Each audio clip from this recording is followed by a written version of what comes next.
My sister stole our dad's inheritance by forging the will and locking me out of everything, but when I uncovered the truth about an old bank account and a secret my dad kept hidden, everything changed, and not how you'd expect. This is the story of how betrayal turned into the ultimate twist of fate.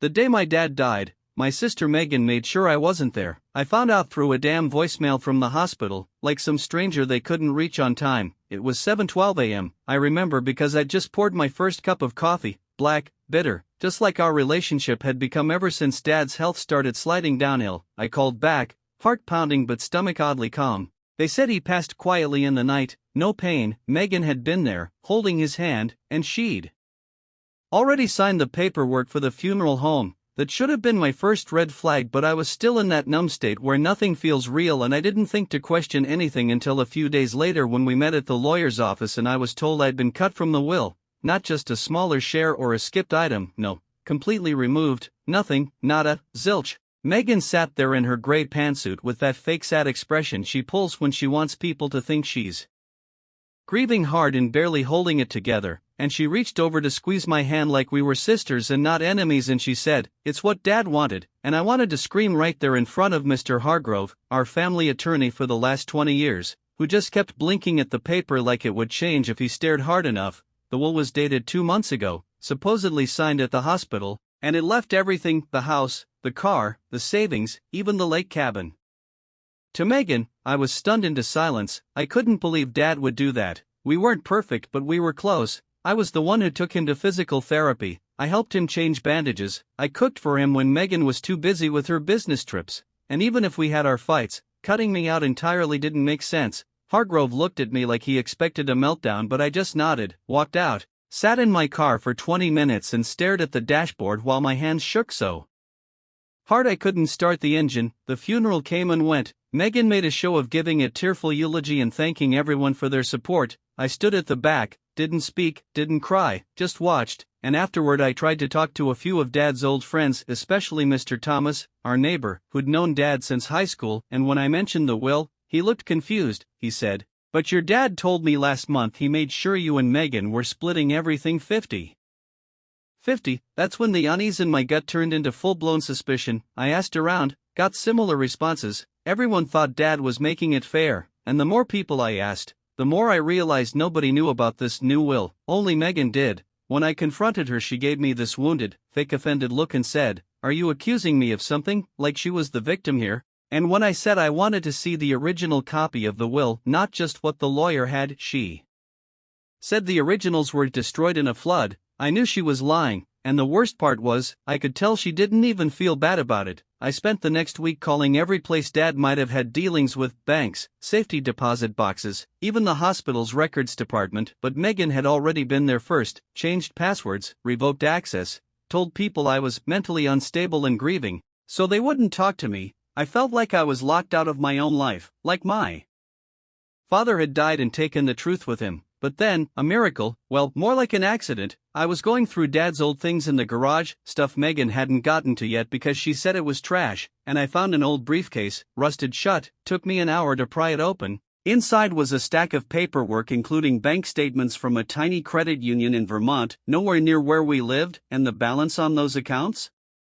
Almost $320,000. I sat there blinking like an idiot because that account wasn't mentioned in any will, any paperwork, anywhere. And suddenly it all clicked. Megan didn't just lie about the will, she'd hidden this entire account from probate. She must have known about it, and now I had to find out what else she was hiding and how far she'd gone to cut me out, because this wasn't just a betrayal, this was premeditated theft, and I wasn't going to sit back and take it, not this time, not from her.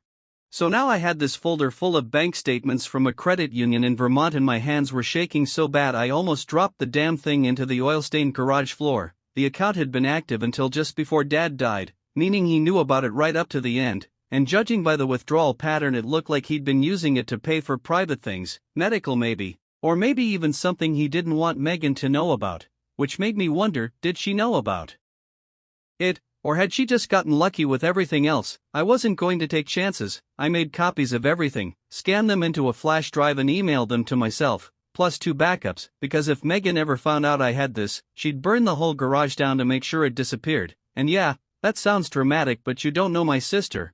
She smiles sweet but her heart's ice, and she always wins because she doesn't care what it costs. But this time I had something she didn't expect: a lead. So I booked a one-way ticket to Vermont, took a personal leave from work, packed light, and showed up at the Green Mountain Credit Union looking like someone who hadn't slept in 3 days, which was true. The branch manager was an older guy named Bob, kind, tired, and suspicious of strangers, and when I gave him Dad's name and the account number and showed my ID and explained I was his daughter, he gave me a tight smile and said he couldn't give me any details unless I had power of attorney, which of course Megan had revoked the minute Dad got sick. I begged, I pleaded, I even cried a little, not on purpose, it just came out, all that exhaustion and grief and anger leaking through, and he softened, just a little, enough to tell me this: someone had been withdrawing cash in person over the past year, not just my dad, but a woman, younger, brunette, who came with a signed note from my father giving her access. He couldn't give me a name, but he did say she was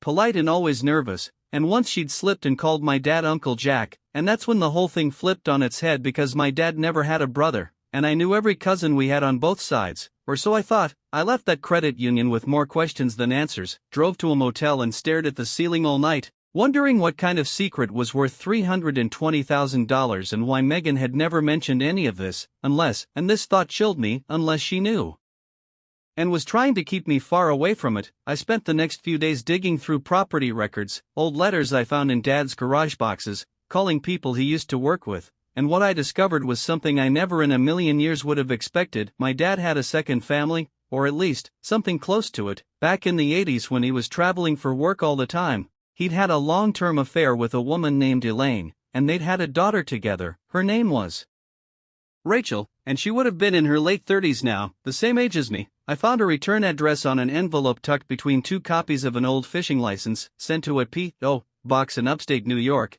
It had a note in Dad's handwriting: "Hope this helps. I'm sorry I missed your birthday," and a check stub attached, dated 2 years ago, $5,000. My heart was pounding in my ears. I sat down on the floor and just kept rereading the note, because now it made sense. The Vermont account wasn't just his secret fund, it was child support, or guilt money, or both. And the woman withdrawing cash? Probably Rachel, or Elaine. And if Megan knew about any of this and still had the audacity to fake a will and claim everything, she wasn't just greedy, she was evil. I had to find Rachel, not just for me, but because she might not even know she had a sister or that our dad had died, and maybe, just maybe, we could team up. Maybe I wasn't alone in this after all. I called every number I could find linked to that P.O. box. Finally reached a landline where a tired voice answered and said, "Hello," and when I said my name and asked if she knew Jack Preston, there was a long pause, and then she whispered, "Are you his daughter?" And I said, "Yeah, are you?"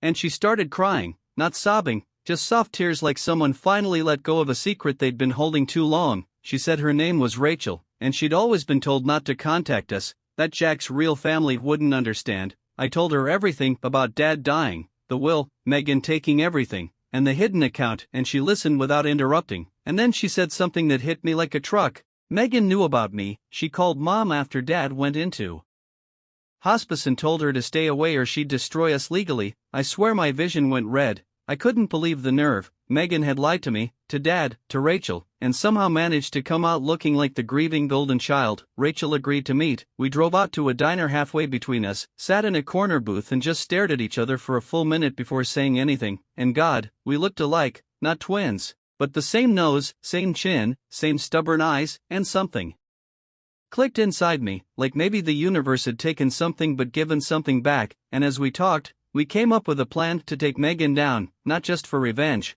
but for justice, because Rachel deserved her part of the inheritance too, and I deserved the truth, and Dad, wherever he was, deserved better than to have his legacy stolen by a daughter who only cared about money. We started gathering everything: emails, texts, old voicemail recordings from Dad that proved he still intended to split things equally, and Rachel had a few of her own too, including one where he apologized for not telling me about her and promised to do it before the end. He never got the chance, but maybe, just maybe, we could finish what he started.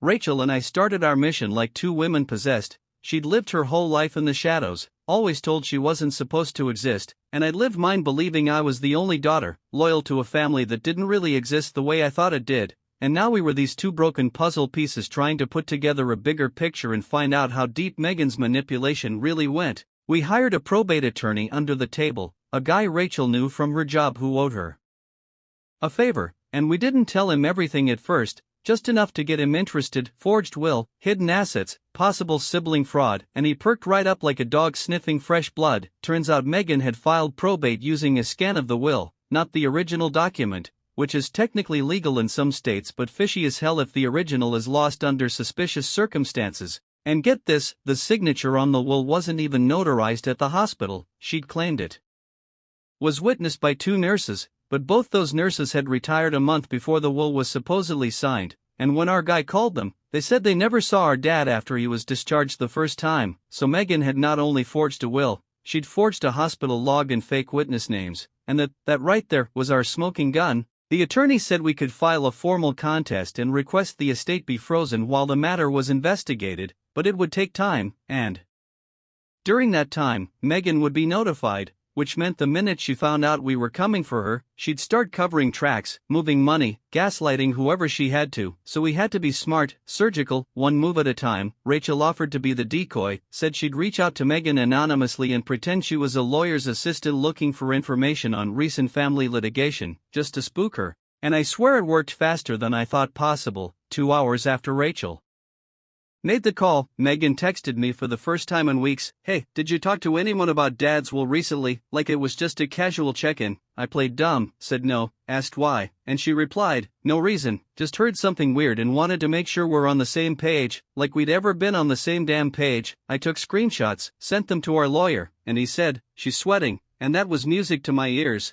We submitted our formal contest to the court 2 days later, and that same night, Megan showed up at my door, uninvited, looking like a ghost in heels, her mascara smudged, her hands shaking as she held a bottle of wine and said, "Can we talk?" Like she hadn't just stolen my entire inheritance and tried to erase our father's legacy. I let her in because I wanted to hear what she had to say, and believe me, she tried every trick in the book: tears, guilt, denial, even blame. She said I was the one breaking the family apart, that Dad only trusted her because I wasn't stable, that he changed the will because I wasn't reliable with money. All lies, all projection. I asked her flat out, "Did you forge Dad's signature?" And she didn't say no. She said, "What difference does it make now? He's gone." And that was it. That was the moment I knew she was done. She'd given herself away. I told her to leave and that she'd be hearing from the court, and she laughed, this short bitter laugh, and said, "You always needed a fairy tale ending.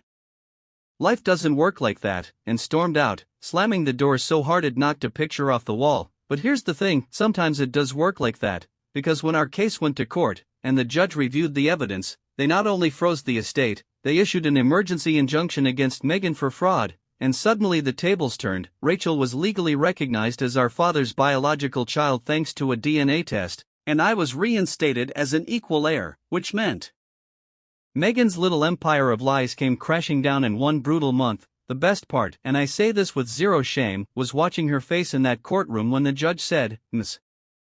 Preston, it appears your actions were not only deceptive but potentially criminal," and she turned a shade of gray I didn't know existed. She had to give everything back, the house, the car, the accounts, and while the judge didn't order jail time right away, the fraud investigation was still open, and that's when she cracked. She tried to negotiate, offered to make things right, said we could all just walk away if we agreed not to press charges, and Rachel and I looked at each other and said, "No, because forgiveness doesn't mean forgetting, and justice doesn't mean mercy when someone's tried to erase your entire existence." It was never about the money for me, not really. It was about knowing I wasn't crazy, that I hadn't imagined Dad's love, that I wasn't the unstable sister. I was just the one who got played until I didn't, and Rachel, she became more than just a secret half-sister. She became my anchor in a storm I didn't know I needed to survive, and now we had something Megan never had: the truth, and that was worth more than every penny she tried to steal. After the court froze the estate and Rachel and I were named co-beneficiaries, things didn't magically fix themselves overnight. Megan didn't go to prison, at least not yet, and there were still weeks of depositions, document reviews, and back and forth between lawyers that made my head spin. But you know what? Every bit of it felt worth it just to walk through Dad's house again without feeling like an intruder in my own memories. Megan had moved out the week after the hearing, left everything a mess, like a spoiled teenager kicked out of her room, half-empty wine bottles, drawers yanked out, framed pictures flipped over, like she couldn't stand the idea of anyone else touching what she thought was hers. But underneath the chaos, the house still felt like Dad, the same dent in the hallway where he dropped a toolbox, the same faint smell of cedar and Old Spice lingering in the guest room, the photo albums he kept in the bottom drawer of the living room credenza still there, untouched, and when Rachel and I sat down and flipped through them together, I saw something I'd missed before. I don't know if it was grief or anger or just plain blindness, but there she was, Rachel, in a few of those photos, labeled in Dad's handwriting, Rach age 6, upstate visit, summer 2003, and suddenly it was so obvious, he hadn't been hiding her from me because he was ashamed,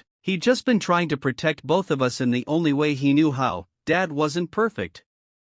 Far from it. But he never stopped being a father, even if it was complicated. Rachel cried quietly beside me. I didn't say anything, just reached over and held her hand. Because for the first time in a long time I felt like I had a family again, not the kind you're born into, but the kind you earn back from the ashes. We started the process of restoring the estate fairly, and yeah, that meant some hard conversations about money. Rachel didn't want the house, said she had her own place and too many weird feelings about it, so I kept it. And we split the other assets, including that Vermont account, down the middle. We even created a small memorial scholarship fund in Dad's name with part of the savings, something Megan never would have thought of because for her, legacy only mattered if it came with a title and a check. But here's the part one never expected: Megan didn't disappear, not exactly. A few weeks after the final estate settlement, I got a letter in the mail, no return address, just my name in sharp black ink. I opened it with shaking hands, expecting some bittersweet or legal threat, but it wasn't. It was short, just a few lines. I never thought you'd fight back.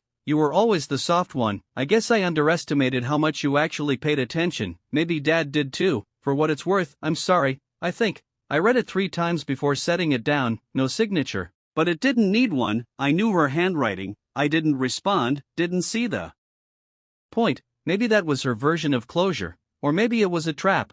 I'll never know, and honestly, I don't care anymore. What mattered was that she had no more power here. Rachel and I held a small ceremony by the lake cabin, the one Megan tried to claim but now legally belonged to both of us. We scattered some of Dad's ashes off the old dock where he used to fish, played a little Johnny Cash from a Bluetooth speaker, and read letters we'd written to him. Mine was simple. I told him I found Rachel, that we forgave him for the things he couldn't say and the choices he made, that we were okay now. Better than okay. Actually, Rachel's was longer, shakier. She talked about the birthdays he missed, the graduation she wished he'd come to, but she ended it by saying she was proud to be his daughter, no matter what anyone else thought, and I could see it in her face, that weight finally lifting off her shoulders. We sat on the dock afterward, feet in the water, the sun setting behind the trees like something out of a painting, and for the first time in months, maybe even years, I felt still, not numb, not raging, just still, like maybe everything had led to this moment, and all the hurt and betrayal and chaos had somehow burned itself clean.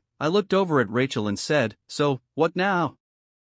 And she grinned, that same crooked grin I'd seen in one of those old photos, and said, "Now we make our own family." And damn if that didn't hit me square in the chest, because yeah, that's exactly what we were doing. Megan had tried to erase me, Dad had hidden Rachel, and fate had thrown us together in the worst way, but in the end, we came out of it stronger, smarter, and maybe even happier than we'd ever been before. A few months passed after the dust settled, and you'd think life would slow down, go back to normal, whatever that even means anymore. But it didn't, not right away. Grief has this weird way of sneaking up on you after everything else is handled. When the paperwork's signed and the lawyers stop calling and the world expects you to just keep going like you didn't just walk through fire barefoot, I'd find myself in the kitchen staring at the stove, forgetting what I'd come in there for, or hearing a song on the radio that Dad used to hum and having to pull the car over just to breathe for a minute. But the difference now was, I wasn't alone. Rachel and I talked every day, sometimes just a text or a dumb meme, sometimes a late-night call where we'd unpack things we were too afraid to say out loud, like how we both wondered if Megan had always been this cold or if grief twisted her worse than we thought,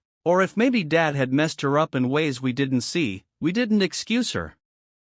Don't get me wrong. But we started to understand the sickness behind what she did. Not that it made it okay, just made it easier not to carry the bitterness, because that kind of weight will rot your spine if you let it sit too long, and I was done carrying things that didn't belong to me. Rachel came out to visit for a weekend in October. The trees were changing, bright oranges and reds, and I swear I could feel something shifting too. We cleaned up the lake cabin together, replaced some of the broken screens, painted the porch, cleared the path down to the water where the leaves were ankle deep and crisp, She said she wanted to turn it into a little retreat space, nothing fancy, just a place where people like us, the ones who've been knocked around by family and forgotten by the world, could come and feel peace again. I thought it sounded crazy at first, but the more she talked, the more it made sense. Healing isn't always some quiet personal thing, sometimes it's messy and shared and loud in all the best ways. We started a small non-profit in Dad's name, Jackstock, and I'll be damned, people started showing up, one by one, folks with stories that mirrored ours in strange ways, siblings torn apart by wills and lies, daughters who never got to say goodbye, sons whose fathers kept second lives,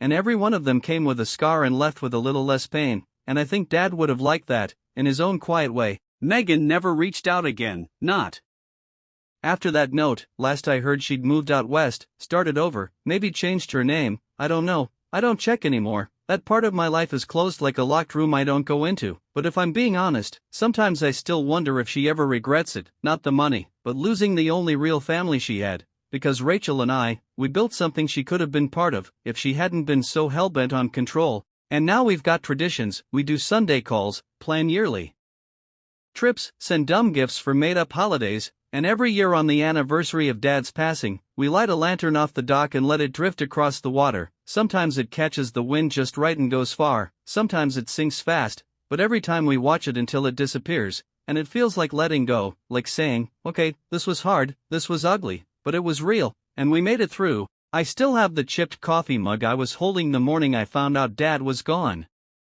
I keep it on a shelf now, not because I use it, but because it reminds me that some mornings start with silence and end in fire, but you survive them anyway, and if you're lucky, really lucky, you find a sister in the ashes, and you both learn how to build something better, not perfect, just better, and that's enough, more than enough. Thanks for watching. If you liked the story, hit like, subscribe, and stay tuned for more crazy twists. See you in the next one.